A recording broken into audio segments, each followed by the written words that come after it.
આગળ વાત હવે ભાવનગરની ભાવનગરના મહુવાના કોઠિયા ગામને મળી બસ। આઝાદી બાદ પહેલીવાર અહીંયા બસની સુવિધા મળી છે। પ્રથમ વખત સરકારી બસ મળતા સ્થાનિકોમાં ખુશીની લહેર છે। ગામ લોકોએ વાજતે ગાજતે બસનું સ્વાગત કર્યું। સ્થાનિકોએ બસમાં બેસીને સવારી પણ કરી હતી।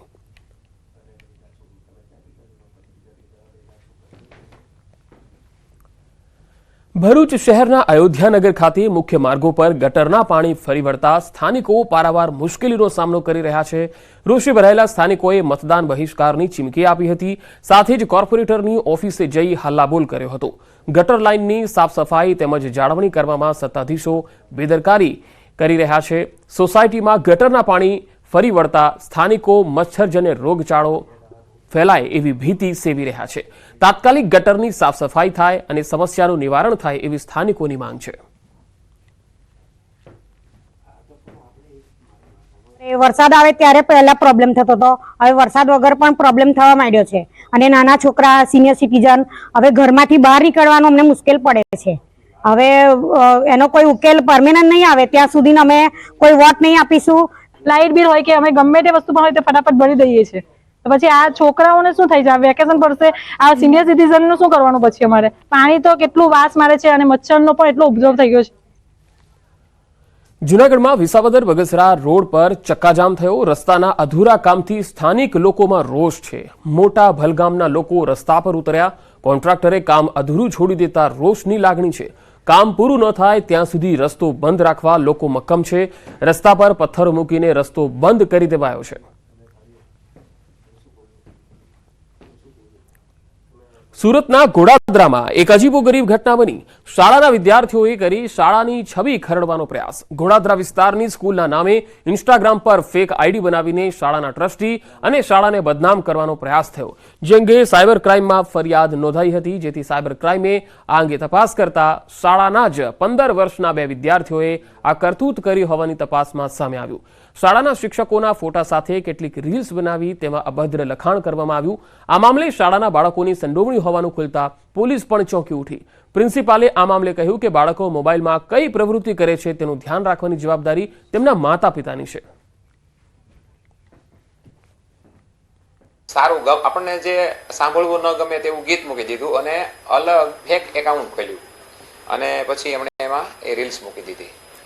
એટલે અમારા ખ્યાલમાં આવ્યું એટલે તરત અમે સાયબર ક્રાઇમમાં પોલીસ કમ્પ્લેન કરી દીધી। આ સ્કૂલની અંદર ભણતા 2 બાળકોએ મોજ મજા ખાતર અને સોશિયલ મીડિયાનું ઘેલછું લાગેલું હોવાથી સોશિયલ મીડિયા ઉપર શિક્ષકોને બદનામ કરવા તથા પોતાના વિડીયો વાયરલ થાય એ હેતુથી આ રીતના વિડીયો બનાવીને અપલોડ કરેલ હતા। અને હવે બ્રેકમાં જતા પહેલા નજર ટોપ 3 હેડલાઇન્સ પર। બફારા ઉકળાટમાં હજુ પણ નહીં મળે છુટકારો। હવામાન વિભાગની હીટવેવની આગાહી। અમદાવાદના વસ્ત્રાપુર ગામમાં મોડી રાત્રે જૂથ અથડામણ, 1નું મોત, 6 થી 7 લોકો ઘાયલ। મંદિરમાં નામ લખાવવાની બાબતે મામલો વિચક્યો હતો। રાજકોટમાં પોલીસના મારથી મોતનો આરોપ, પરિવારે પોલીસકર્મી સામે પગલાં લેવાની કરી માંગ।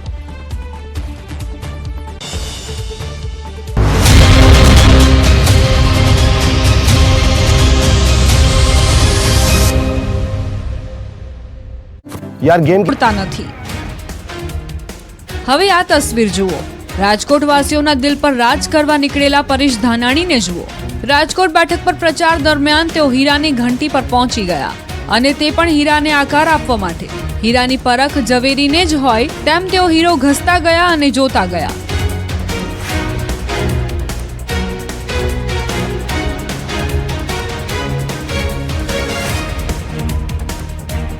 પરેશભાઈ ઘડી બે ઘડી આ કામ સારું લાગે, પણ 8 થી 10 કલાક ઘંટી પર બેસી હીરા ઘસવાનું કામ આસાન નથી।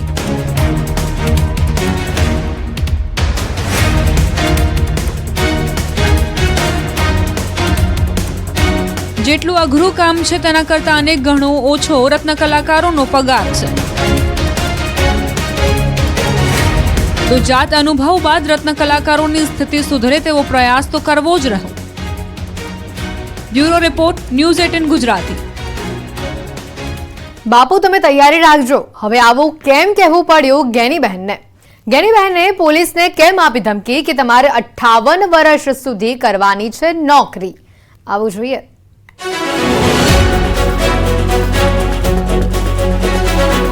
મારા મતદારો બેઠા 5-25 5-10-15 એફઆઈઆર થાય ને તો બાપુ તૈયારી રાખજો. બાપુ તૈયારી રાખજો. 5-10-15 પોલીસ ફરિયાદ થાય તો બાપુ તૈયારી રાખજો. ગેની બહેને કેમ આવું કહેવું પડ્યું? જેમ જેમ મતદાનની તારીખ નજીક આવતી જાય છે તેમ તેમ ગેની બહેન વધુ ને વધુ આક્રમક પ્રચાર કરતા જાય છે. ગેની બહેને પોલીસની કનડગત સામે આજે બાયું ચડાવી હતી. પોલીસ પર દમદાટી કરતા હોવાનો, નેતાઓના ફોન ચેક કરતા હોવાનો અને સમર્થકોને દબડાવતા હોવાનો આરોપ લગાવી પોલીસ અધિકારીઓ પર આકરા પ્રહાર કર્યા. કે તમારું કામ કાયદો ને વ્યવસ્થા જાળવાનું છે, નિષ્પક્ષે ચૂંટણી કરાવવાનું છે. તમારી સામે કોઈ ફરિયાદ કરે તો એના એક્શન શું લેવા એ કામની જવાબદારી તમારી છે. કોઈ કોંગ્રેસના આગેવાનોના ફોન લઈ અને તમારે એનું કલેક્શન કરવાની જરૂર નથી અને ધાક ધમકી આપવાની જરૂર નથી. આ મારો ક્ષત્રિય અને આ સમાજને મારા મતદારો બેઠા 5-25 5-10-15 એફઆઈઆર થાય ને તો બાપુ તૈયારી રાખજો. એમાં આપણે કાંઈ ઓલું દવાનું નથી. પોલીસ અધિકારીઓ વિશે બોલવામાં ગેની બહેન આટલેથી નહોતા અટક્યા, પણ તેમણે પોલીસ અધિકારીઓને સ્પષ્ટ શબ્દોમાં ગર્ભિત ચીમકી આપી દીધી કે તમારે નોકરી 8 તારીખ સુધી નહીં પરંતુ 58 વર્ષ સુધી કરવાની છે. અને એવા પોલીસ વાળા ગામમાં આવીને કોઈ દાટી આપતા હોય ને તો એમને કહેજો કે આ તમારું આખાઓનું રાજી કાયમી રહેવાનું નથી. એ તમે 8મી તારીખ સુધી તમને સારી જગ્યાએ મૂકવા માટેની વાતો કરશે, તમને ફૂલાવશે, પણ નોકરી તમારે 58 વર્ષ કરવાની છે. અને 58 વર્ષ નોકરીનો પગાર એ તમે ભાજપનો પગાર નથી લેતા, તમે પ્રજાના પરસેવાનો પગાર લ્યો છો. તમને લોકોના પૈસા, જે ટેક્સના પૈસા છે એનો પગાર મળે છે. એટલે આટલી બાબત ધ્યાનમાં રાખીને મહેરબાની કરજો. બનાસકાંઠા જિલ્લામાં આયોજિત સભામાં ગેની બહેને કરેલા ભાષણમાં માત્ર પોલીસ કર્મચારીઓને જેવા સાથે તેવા બનતા વાર નહીં લાગે તેવું કહી તેમનો ઈરાદો પણ સ્પષ્ટ કરી દીધો. અને મેં કીધું એમ કે અમે ગાંધી વિચારધારા વાળા કાયદો વ્યવસ્થાને માનીએ છીએ, બધાને સન્માન આપીએ છીએ, પણ છતાં તમે તો કાયદાને ઓવરટેક કરીને, નિયમોને ઓવરટેક કરીને ક્યાંક ને ક્યાંક કોઈને દબાવવા માટેના પ્રયત્નો કરશો તો પછી તમે જેવા છો એવા અમને થવામાં વાર લાગશે નહીં.